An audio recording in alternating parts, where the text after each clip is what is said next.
Hello dear students, मैं आपका V two sir और आप देख रहे हैं यूट्यूब चैनल भारती भवन। और इस यूट्यूब चैनल भारती भवन में आज मैं आपको बताऊंगा क्लास 9th का मैथ, भारती भवन मैथ से। और इस मैथ में चैप्टर का नाम रहेगा घन और घनाभ। और इस घन और घनाभ में क्वेश्चन नंबर आज हम बताएंगे 20-21। ओके। और इससे पहले हम बता चुके हैं, नहीं देखे हुए हैं तो आपको इस आई बटन में लिंक मिल जाएगा, वहां से जाकर के देख सकते हैं।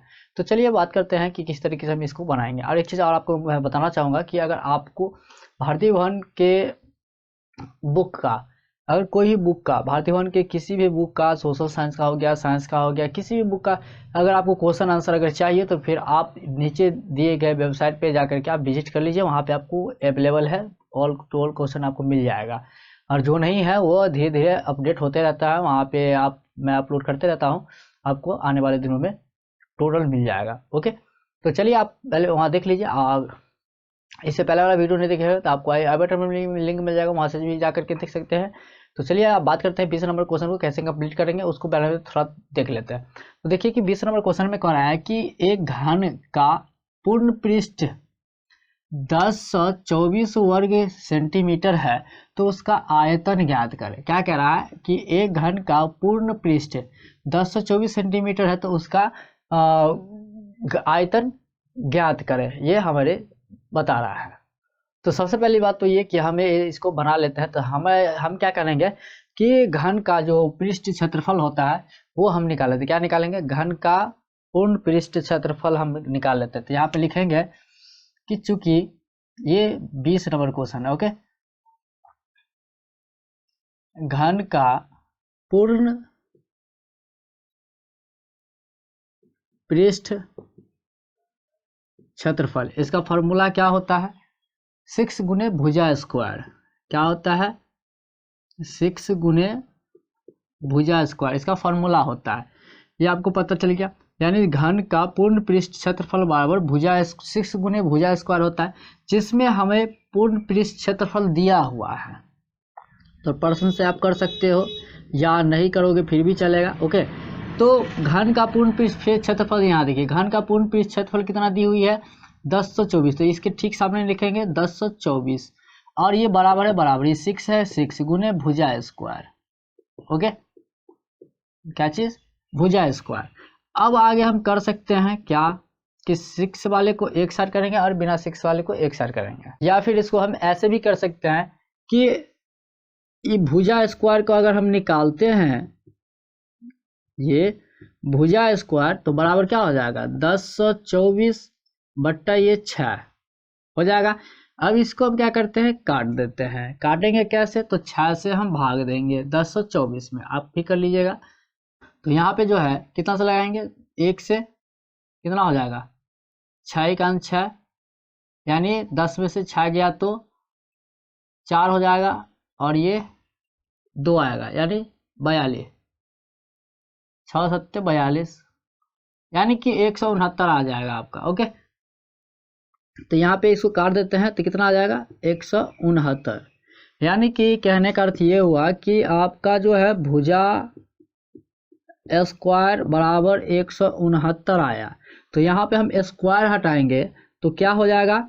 भुजा, सिर्फ और सिर्फ भुजा होगा, और बराबर ये स्क्वायर इधर हटाएंगे तो इधर ले जाएंगे तो क्या रूट इधर पे चढ़ जाएगा 169। अब इसको हम बाहर निकालेंगे, यानी कि 13 गुने 13 हो जाएगा। तो इसको बाहर निकालेंगे, 1 से इसको काट सकते हो तो बच गया 13। अब हमें निकालना है, जो कि यहाँ पे आप देख सकते हो कि आयतन ज्ञात करें। क्या कह रहा है? आयतन ज्ञात करने के लिए तो हम लिखेंगे कि घन का आयतन बराबर भुजा क्यू। क्या होता है? भुजा क्यू। जिसमें से घन का आयतन भुजा क्यू, तो यहाँ पे हम निकाल सकते हैं, जिसमें भुजा हमारे पास कितना आया? 13। तो यहाँ पे 13 का क्यू हो जाएगा, 13 का क्यू यानी कि 13 गुने 13 गुने 13। अब 13 13 169 होता है और गुने 13। अब 169 को 13 से गुना करेंगे, कितनी हो जाएगी? 2197 हो जाएगा। तो यहाँ पे लिखेंगे 2197 घन सेंटीमीटर, और यही हमारा हो जाएगा आंसर। ओके, तो ये हमारा क्या था कि 20 नंबर क्वेश्चन जो है हमारा कंप्लीट हो गया। अब हम बात करते हैं 21 नंबर क्वेश्चन का। 21 नंबर क्वेश्चन को कंप्लीट करने से पहले हम इसको मिटा देते हैं। तो उससे पहले आपको ये स्क्रीनशॉट लेना तो स्क्रीनशॉट ले लीजिए, या फिर लिखना है तो लिख लीजिए। चलिए इसको मिटाते हैं। तो हमारा जो है 20 नंबर क्वेश्चन क्या हो गया, कंप्लीट हो गया। अब हम बात करते हैं 21 नंबर क्वेश्चन, जो कि आप देख रहे हैं यहाँ पे 21 नंबर क्वेश्चन। इसमें बोला जा रहा है कि एक आयताकार ठोस की लंबाई और चौड़ाई उसकी ऊंचाई की दोगुनी है। कितनी है? दुगुनी है। यदि विकर्ण की लंबाई 12 मीटर हो तो उसका आयतन ज्ञात करें। क्या करना है? आयतन ज्ञात करना है। तो उसके लिए हम सबसे पहले तो ये कि हम मान लेंगे कि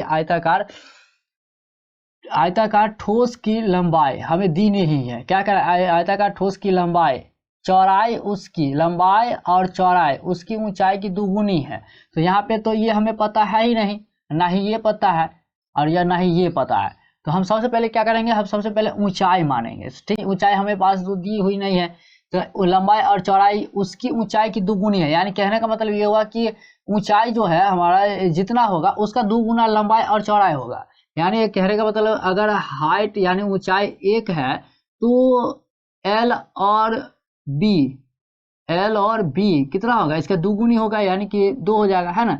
इस तरीके से अगर 2 है तो ये 4 हो जाएगा, है ना। तो इस तरीके से तो हम सबसे पहले तो हम क्या करेंगे, ऊंचाई मान लेते हैं। ऊंचाई हमें पता नहीं है तो हम लिखेंगे कि माना कि आयताकार ठोस की ऊंचाई, क्या चीज, ऊंचाई, जिसमें बराबर कितना x मीटर मान लेते हैं। क्या चीज, x मीटर मान लेते हैं। और यहाँ पे कह रहा है कि आयताकार ठोस की लंबाई, तो आयताकार ठोस की लंबाई और जितनी लंबाई होगी, लंबाई चौड़ाई ऊंचाई की दुगुनी है ना। लंबाई और चौड़ाई दोनों है, तो लंबाई बराबर चौड़ाई कर लेते हैं, है ना। बराबर क्या हो जाएगा, यानी इसकी दुगुनी है, इसकी दुगुनी है तो 2 और गुने कितना x, तो x बराबर क्या हो जाएगा 2x मीटर। यानी लंबाई भी 2x मीटर और चौड़ाई भी 2x मीटर हो जाएगी उस। ओके, अब हम निकालेंगे घनाभ की विकर्ण। तो यहाँ पे हम लिखते हैं इसलिए घनाभ का विकर्ण, जो कि इसका फॉर्मूला होता है, घनाभ का विकर्ण बराबर होता है √अंडर लंबाई स्क्वायर प्लस चौड़ाई स्क्वायर प्लस ऊंचाई स्क्वायर, जिसमें हमें लंबाई भी पता है, चौड़ाई भी पता है और ऊंचाई भी पता है। तो यहाँ पे हम वैल्यू किसका पुट करेंगे, सबका। और एक चीज और, ये जो घनाभ का विकर्ण है ना, ये हमारा दी हुई है। अब देखिए यहाँ पे विकर्ण की लंबाई यानी कि घनाभ की का जो विकर्ण है वो हमारे पास दिया हुआ है। तो घनाभ का विकर्ण हम लिख देते हैं 12, है ना।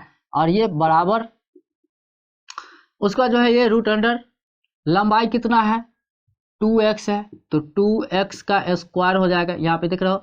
अब ये प्लस चौड़ाई कितना है 2x है, तो 2x का स्क्वायर हो जाएगा, प्लस ऊंचाई कितनी है x है, तो x का स्क्वायर हो जाएगा। इतनी समझ में आ रही है बात। अब आगे हम करेंगे क्या कि सबका ये हो जाएगा 12 बराबर, यहाँ पे आगे निकालेंगे। तो निकालेंगे कैसे, तो यहाँ पर देख लीजिए, यहाँ पे क्या होगा, चलिए रूट को रूट में रखते हैं।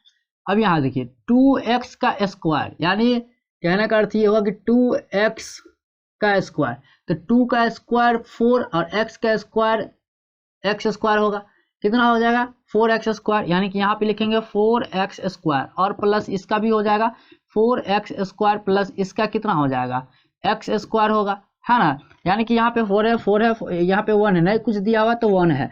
अब हम आगे क्या करेंगे कि यहाँ पे जो है 12 बराबर, इसमें हम क्या करेंगे कि एक चीज जो है ना कॉमन ले सकते हैं, स्क्वायर। क्या ले सकते हैं, स्क्वायर हम कॉमन लेंगे, है ना। तो कितना हो जाएगा 4x प्लस 4x और प्लस x का स्क्वायर, है ना। स्क्वायर हमने क्या किया, कॉमन ले लिया। तो जब कॉमन ले लिया तो हमारे पास क्या आ जाएगा, ये 12 बराबर √अंडर, यहाँ पे देख सकते हो 4x 8x और 1 9, कितना हो जाएगा 9x स्क्वायर। क्या आ जाएगा 9x स्क्वायर। उसके बाद जो है यहाँ पे हम कर सकते हैं कि ये 12 बराबर, इसको देखिए √अंडर यहाँ पे क्या है ना कि 9x² है, यानी कहने का मतलब ये हुआ कि ये जो है 9 का तो 9 है और x² यानी क्या x गुने x, यही होगा। अब यहाँ पे हम बाहर निकाल सकते हैं रूट को, क्या निकाल सकते हैं, यहाँ पर देख लीजिए ये 9 है, रूट के अंदर है तो क्या हो जाएगा 3 बाहर आ जाएगा, और ये दोनों x में से एक x तो रूट से हट जाएगा तो एक x निकलेगा, यानी 3x निकलेगा। क्या निकलेगा 3x निकलेगा, यानी 12 बराबर 3x। इसीलिए हम x बराबर कर लेंगे 12/3 इक्वल टू 4, यानी कि 4। x बराबर हमारा कितना आ जाएगा 4, यानी कहने का मतलब ये हुआ कि ऊंचाई हमारा कितना आ जाएगा 4 आ जाएगा। तो यहाँ पे हम कर देते हैं कि लिख देते हैं कि लंबाई ने ऊंचाई करते हैं। ओके, ऊंचाई बराबर कितना आ जाएगा x है, तो x है तो कितना 4 आ जाएगा, x का वैल्यू है ना। अब उसके बाद जो है लंबाई ले लेते हैं, तो लंबाई में कितनी है 2x है, तो 2x बराबर 2 × 4 बराबर क्या 8 आ जाएगा। इसी तरीके से चौड़ाई आ जाएगा, है ना, तो चौड़ाई जो है 2x है, इसका भी वही होगा 2 × 4 इक्वल टू 8, ये आ जाएगा। यानी ऊंचाई 4, लंबाई 8, चौड़ाई 8 आ जाएगा, है ना। उसके बाद हम निकाल लेंगे क्या चीज़, आयतन निकाल लेंगे। तो आयतन कैसे निकलेगा चलिए हम बताते हैं आपको। तो यहीं पे आपको हम निकाल देते हैं आयतन। आयतन बराबर होता है लंबाई गुने चौड़ाई गुने ऊंचाई, इतना होता है। खैर ये तो सबको पता होता है। तो यहाँ पे देख लीजिए लंबाई कितनी है 4 + 8 × 8, यानी कि ये लंबाई 8 है, चौड़ाई 8 है, ऊंचाई 4 है। ओके, अब इसको क्या करेंगे गुना कर लेंगे, 8 × 8 = 64, 64 को 4 से गुना करेंगे, 4 चौका 16, 6 चौक 24, 1 25, 256, और ये 256 मीटर ही हमारा क्या हो जाएगा आंसर हो जाएगा, मीटर की हो जाएगा, ये हमारा आंसर हो जाएगा। ओके, तो यानी कहने का मतलब ये होगा कि हमारा आज इस क्लास में जो है हमारा क्वेश्चन कंप्लीट हो गया, कितनी 20 और 21 क्वेश्चन हमारा क्या हो गया कंप्लीट हो गया। ओके, अब अगले वीडियो में हम आपको बताएंगे इसके आगे। अब इसके आगे जितना हो सके 2 क्वेश्चन हो, 3 क्वेश्चन, 4 के क्वेश्चन जितना हो सके वो हम आपको बताएंगे। तो हमारे अगले वीडियो का वेट कीजिए।